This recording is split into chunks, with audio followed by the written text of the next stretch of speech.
Hello, ladies and gentlemen. Eddie Marcus here again. To God be the glory. Today, Black Lives Matter are congregating in St. Paul, Minnesota on University and Snelling Avenue. I've been staying away from rallies like this of late, but today I'm going to go by there. My purpose for going is that I have some CDs and some DVDs that have been addressing these concerns for years. And I'm going to go amongst the crowd and pass them out, give them to the people if they want to listen to them or watch them. I will give them that opportunity to, free of charge. I want them to know what I know. You see, I'm a little bit different guy right now. I spent a lot of time doing the things that people do when it comes to change. But this young man, there was no justification for this young man being killed. I heard one spectator say on the news that why didn't the officer use a taser? Why didn't the officer use a billy club or a mace? First thing he used was a gun. First thing came to for him to do anything about was to pull a gun. Why? That's his mentality. But ladies and gentlemen, what I have learned is this. This battle right here is just, as we all know, a symptom of many. And most of us, at one time or another, have gone to this cause, and we just get tired of going to causes because these things continue. Once we think we have gotten a step, we got to step back 2 steps because the enemy of truth and life has done his thing as well. And so what I have learned is this, that life is absolutely wonderful. I've seen it. I've been given a vision of it. And it is so magnificent till it makes all of this seem like ghetto life. And I'm saying ghetto not because of black people, but because that's where poverty has been placed. It makes this world and everything that's in it and all that people are about in it seem like ghetto to the vision that I have been given. And I still here on this planet have wanted to share that vision with you, not just in words, but in deeds. Talk to you, let you know that it's guaranteed because there are roles that you must play. Nobody can play the game on you because you are participating. And by participating, you become co-owner of. And all that is belongs to all of us. Now, to me, that's so fantastic. And my vision takes me to places where we can go, things that we can see, things that we can do. And so I'm not interested in this way of life. As I've said in the past, I have brought it to you. Most of you haven't heard it because the system doesn't want you to hear it. And it hasn't been easy.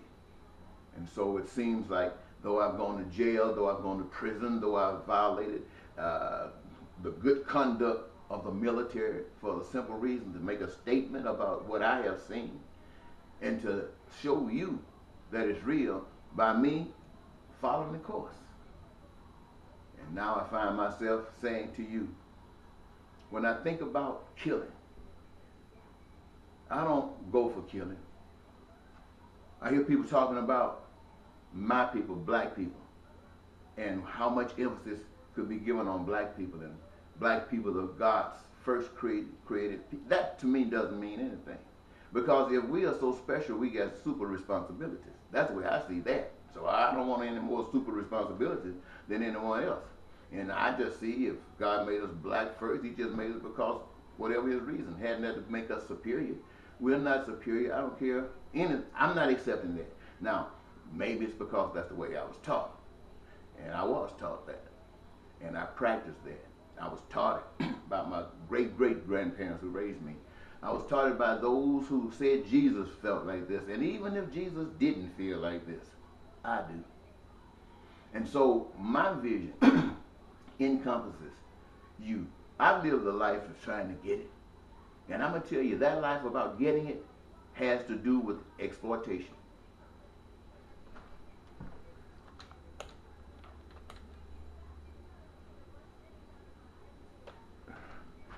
that life about getting it is something else. And so my concern, ladies and gentlemen, is this: at this last date, I'm going to go ahead and pass this stuff out. But what I really want you to know is that we are responsible. We sit here in our way of life, and we suffer, and we look at other people who don't suffer as much, and we see people who suffer more. And we think that we are better. Whatever situation we're in, especially if we're at the top, we think we're better than anybody else. If we're not at the top, somewhere along the middle of there, if we're there, we think we're better than somebody else. If we got a quarter and somebody else has nothing, the one with the quarter think that they're better than the one who has nothing. Truth is, you're all the same. And in this world, the conduct of the human race, none of us are innocent. This is going to be hard for you to accept, but I got to say it.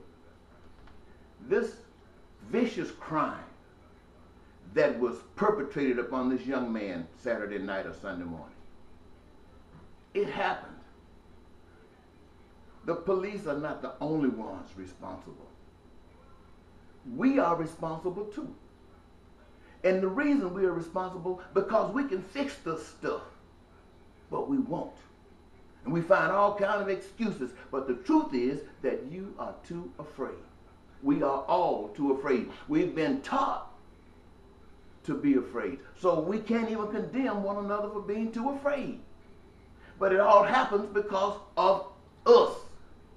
And every now and then, somebody can escape. I don't know what brings it about, but the only thing that can bring it about is true experience of a revelation that not only sets you free, but in your freedom of it, you can see everybody else free. You see, when it comes down to God, as far as the church goes, I brought up in the church, but right now, the way I look at the church is as responsible for all the stuff that's going on in the world that I just got through telling you about as you are. Well, you say you make up the church. Well, you do. And you're just the church. None of you have changed because you haven't seen the vision.